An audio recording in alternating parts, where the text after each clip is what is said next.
Hello everyone, good morning to all of you and welcome to online study point. दोस्तों, आज है 4 जून और आज के इस वीडियो में हम 4 जून से रिलेटेड सभी इंपॉर्टेंट करंट अफेयर के क्वेश्चन को डिस्कस करेंगे। इसलिए वीडियो को अंत तक देखिएगा और यदि आप लोगों को इस वीडियो की पीडीएफ चाहिए तो आप हमारा टेलीग्राम चैनल भी ज्वाइन कर सकते हैं। और यदि आप चैनल पर नए हैं तो चैनल को सब्सक्राइब कर लीजिए, साथ ही बेल आइकन दबाना बिल्कुल मत भूलिएगा ताकि आप लोगों को हमारे किसी भी नए वीडियो की नोटिफिकेशन सबसे पहले मिल सके। तो चलिए स्टार्ट करते हैं हमारा पहला क्वेश्चन। हाल ही में विश्व साइकिल दिवस ये कब मनाया गया है, यानी कि वर्ल्ड बाइसिकल डे। तो ये भी हाल ही में मनाया गया है 3 जून को। और ये दिवस क्यों मनाया जाता है, तो देखिए पूरे वर्ल्ड में सतत विकास को बढ़ावा देने के लिए और साइकिलिंग के यूज़ को बढ़ावा देने के लिए ये दिवस मनाया जाता है, वर्ल्ड बाइसिकल डे 3 जून को। और ये दिवस किसके द्वारा मनाया जाता है, तो ये मनाया जाता है यूनाइटेड नेशन के द्वारा, यानी कि संयुक्त राष्ट्र के द्वारा। इसकी स्थापना हुई थी 24 अक्टूबर 1945 में और इसलिए 24 अक्टूबर को मनाया जाता है यूनाइटेड नेशन डे के रूप में। इसका हेडक्वार्टर स्थित है न्यूयॉर्क में। इसके महानिदेशक कौन है, तो ये हैं एंटोनियो गुटेरेस और ये किस कंट्री से बिलोंग करते हैं, पुर्तगाल से। यूनाइटेड नेशन की मेंबर कंट्रीज़ कितनी हैं, तो कुल 193 सदस्य देश हैं और जो 193rd मेंबर कंट्री है ये है दक्षिणी सूडान। तो ये भी आप याद रखेंगे। अब यदि हम अदर ऑप्शन को डिस्कस करें तो 31 मई को मनाया गया है विश्व तंबाकू निषेध दिवस, यानी कि वर्ल्ड नो टोबैको डे। 1 जून को मनाया गया है वर्ल्ड मिल्क डे और ग्लोबल डे ऑफ पेरेंट्स। 2 जून को मनाया गया है तेलंगाना राज्य स्थापना दिवस और अब 3 जून को मनाया गया है वर्ल्ड बाइसिकल डे। नेक्स्ट है, हाल ही में खेलो इंडिया ई पाठशाला कार्यक्रम का उद्घाटन किसने किया, तो इसका उद्घाटन अभी हाल ही में किया गया है किरण रिजिजू जी के द्वारा। अब यहाँ पर जो टर्म लिखा है खेलो इंडिया ई पाठशाला, ये है क्या, तो देखिए इसकी शुरुआत की गई है SAI के द्वारा, यानी कि स्पोर्ट्स अथॉरिटी ऑफ इंडिया के द्वारा। और इंडिया में जितने भी एथलीट हैं उनके लिए ये पहला नेशनल लेवल का ओपन ऑनलाइन कोचिंग और एजुकेशन प्रोग्राम है जिसे कि लॉन्च किया है किरण रिजिजू जी ने।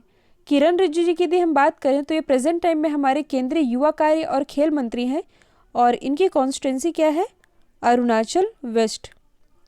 देखिए लॉन्च तो किया गया है किरण रिजिजू जी के द्वारा, लेकिन इस कार्यक्रम की शुरुआत की गई है SAI के द्वारा।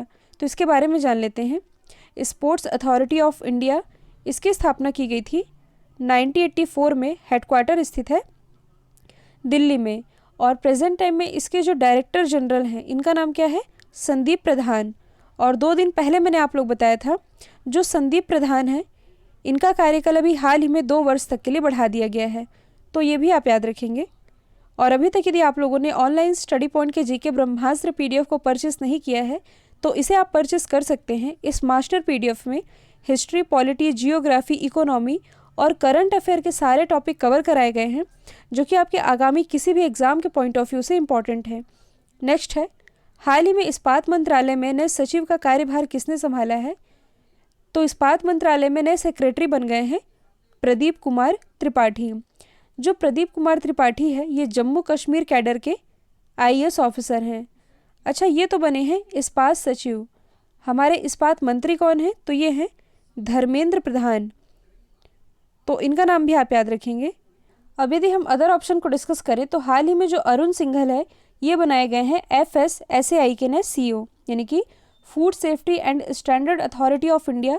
इसके नए CEO बने हैं अरुण सिंघल। जो थियरी डेरा पार्ट है ये बनाए गए हैं विप्रो के नए MD और CEO। जबकि जो दिलीप उम्मेन है ये बनाए गए हैं इंडियन स्टील एसोसिएशन के नए हेड। नेक्स्ट है, हाल ही में अल्ट्रा स्वच्छ डिसइंफेक्शन यूनिट ये किसके द्वारा डेवलप की गई है, तो इसे अभी हाल ही में डेवलप किया है DRDO ने। और देखिए ये जो अल्ट्रा स्वच्छ यूनिट है ये एक तरह की कीटाणुनाशक इकाई है और यही डेवलप की है DRDO ने। तो इसके बारे में जान लेते हैं। देखिए जो DRDO है यानी कि डिफेंस रिसर्च डेवलपमेंट ऑर्गेनाइजेशन, इसकी स्थापना हुई थी 1958 में, हेडक्वार्टर स्थित है नई दिल्ली में। और प्रेजेंट टाइम में इसके हेड कौन है, तो ये हैं G सतीश रेड्डी, जिन्हें कुछ समय पहले ही मिसाइल सिस्टम अवार्ड से सम्मानित किया गया था। और यदि आप DRDO को करंट से रिलेट करेंगे तो हाल ही में DRDO के द्वारा ब्रह्मोस मिसाइल का सफलतापूर्वक परीक्षण किया गया था। नेक्स्ट है, हाल ही में केंद्र सरकार ने जल जीवन मिशन के तहत किस राज्य को 1832 करोड़ रुपए आवंटित किए हैं। तो देखिए, कल मैंने आप लोगों को बताया था कि जल जीवन मिशन के तहत ही हाल ही में जो गवर्नमेंट है इसने छत्तीसगढ़ राज्य को 445 करोड़ रुपए आवंटित किए हैं। और इसी मिशन के तहत हाल ही में सरकार ने बिहार में लगभग 50 लाख से अधिक घरों में नल का कनेक्शन पहुंचाने के लिए 1832 करोड़ रुपए आवंटित कर दिए हैं। तो दोनों ही आप याद रखेंगे। अब यदि हम इस मिशन को डिस्कस करें, जल जीवन मिशन, तो देखिए ये केंद्र सरकार की पहल है और जल जीवन मिशन योजना के तहत 2024 तक हर घर में नल का कनेक्शन पहुंचाना है और इसी के लिए ये कार्य किया जा रहा है। तो अब हम जान लेते हैं बिहार के बारे में। बिहार की राजधानी क्या है? पटना। मुख्यमंत्री हैं नीतीश कुमार, गवर्नर है फागू सिंह चौहान। और देखिए, पटना के कुछ प्रोडक्ट हैं जिन्हें कुछ समय पहले ही जीआई टैग दिया गया है। एक है जर्दालू आम, मगही पान, कटरानी राइस और शाही लीची। ये कुछ इंपॉर्टेंट प्रोडक्ट्स हैं जो कि है बिहार से ही रिलेटेड, जिन्हें जीआई टैग दिया गया है। नेक्स्ट है, हाल ही में एसबीआई के ने मैनेजिंग डायरेक्टर के रूप में किसे नियुक्त किया गया है? तो ये भी हाल ही में बन गए हैं अश्विनी भाटिया। तो देखिए, हाल ही में जो बैंक बोर्ड ब्यूरो है इसके द्वारा अश्विनी भाटिया का नाम नामित किया गया है एसबीआई के प्रबंध निदेशक के रूप में। तो इसके बारे में जान लेते हैं। एसबीआई की यदि हम बात करें, यानी कि स्टेट बैंक ऑफ इंडिया की, इसकी स्थापना हुई थी 1955 में। हेडक्वार्टर स्थित है मुंबई, महाराष्ट्र में। और प्रेजेंट टाइम में इसके अध्यक्ष कौन है? तो ये हैं रजनीश कुमार। और कुछ समय पहले ही जो एसबीआई की एमडी हैं अंशुला कांत, इनकी नियुक्ति वर्ल्ड बैंक में सीएफओ के रूप में की गई है, यानी कि चीफ फाइनेंशियल ऑफिसर ये बन गई हैं अंशुला कांत ही। साथ ही जो एसबीआई है ये ऑस्ट्रेलिया के विक्टोरिया में ब्रांच ओपन करने वाला भारत का पहला बैंक भी बना था। तो ये भी आप याद रखेंगे। अब यदि हम अदर ऑप्शन को डिस्कस करें, तो जो संजीव चड्डा है ये बनाए गए हैं बैंक ऑफ बड़ौदा के नए एमडी और सीईओ। अतनु कुमार दास ये बनाए गए हैं बैंक ऑफ इंडिया के नए एमडी सीईओ। जबकि लिंगम वेंकट प्रभाकर, इनकी नियुक्ति भी हाल ही में कैनरा बैंक के नए एमडी और सीईओ के रूप में की गई है। नेक्स्ट है, हाल ही में भारतीय कुश्ती महासंघ, या इसे हम कहते हैं रेसलिंग फेडरेशन ऑफ इंडिया, ने किस पहलवान का नाम खेल रत्न पुरस्कार के लिए नामित किया गया है?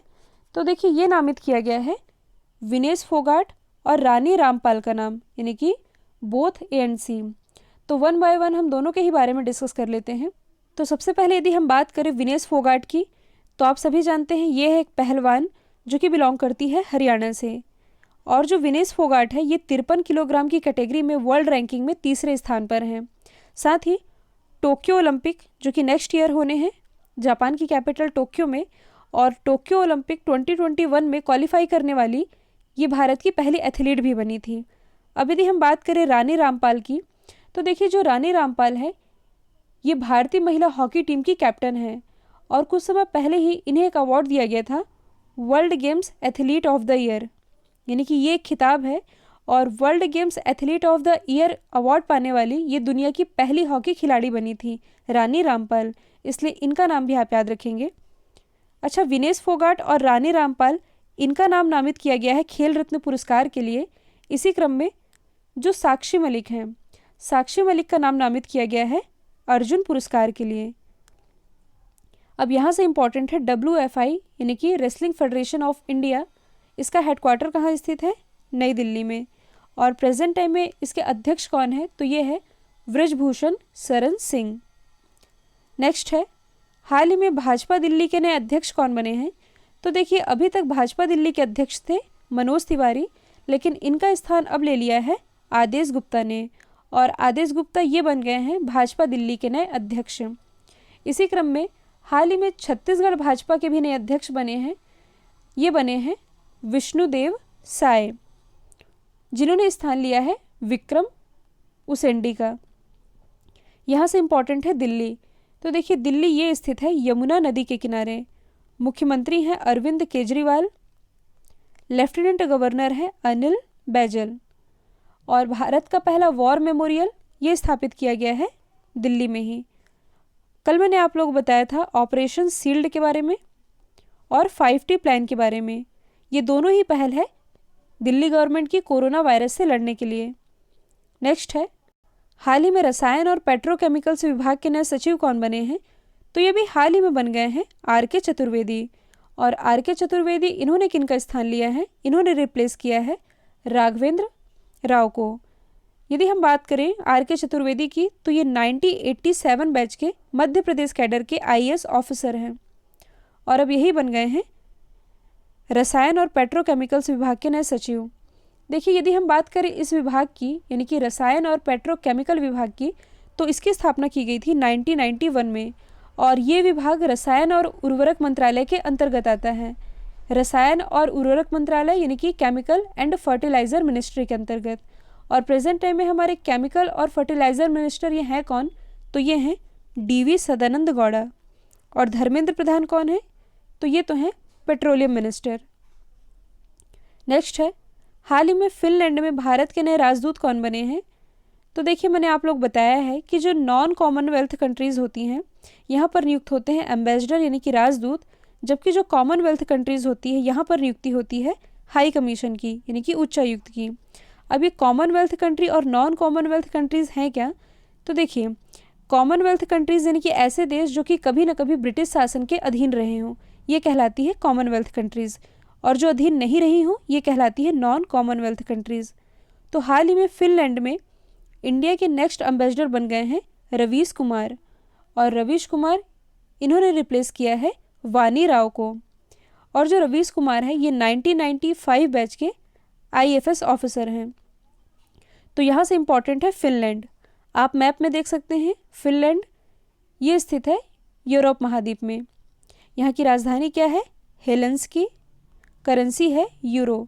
और अभी हाल ही में यहाँ की नई प्राइम मिनिस्टर भी बनाई गई हैं। इनका नाम क्या है? सना मारिन। और यदि हम अदर ऑप्शन को डिस्कस करें तो हाल ही में जो पीके नायर हैं ये बनाए गए हैं नाइजर में इंडिया के नेक्स्ट एम्बेसडर। नाइजर की कैपिटल है नियामी। करेंसी है West African CFA franc. Taranjit Singh Sandhu, इनकी नियुक्ति यूएसए में इंडिया के नेक्स्ट एम्बेसडर के रूप में की गई है। यूएसए की कैपिटल है वॉशिंगटन डीसी। करेंसी है अमेरिकी डॉलर। अच्छा, जो फिनलैंड है, अभी कुछ समय पहले ही जो ग्लोबल हैप्पीनेस इंडेक्स जारी किया गया था, इसे टॉप किया था फिनलैंड ने ही। तो आप मुझे कमेंट बॉक्स में ये बताइएगा कि ग्लोबल हैप्पीनेस इंडेक्स में इंडिया की क्या रैंकिंग रही है। कल मैंने आप लोगों से पूछा था हाल ही में FSSAI के नए CEO कौन बने, तो इसका राइट आंसर था अरुण सिंघल। अब आप लोगों के लिए आज का सवाल है, हाल ही में जारी किए गए फोर्ब्स की लिस्ट में दुनिया में सबसे अधिक भुगतान पाने वाले खिलाड़ियों की लिस्ट में एकमात्र क्रिकेटर कौन बने हैं? तो इसका आंसर कमेंट बॉक्स में दीजिएगा और इस वीडियो को एटलीस्ट एक स्टडी रिलेटेड रूप में शेयर ज़रूर करिएगा। मैं पर डे कहती हूँ लेकिन आप शेयर बिल्कुल नहीं कर रहे हैं, तो इसे आज आप प्लीज़ शेयर ज़रूर करिएगा। तो आज के लिए इतना ही। Thank you so much.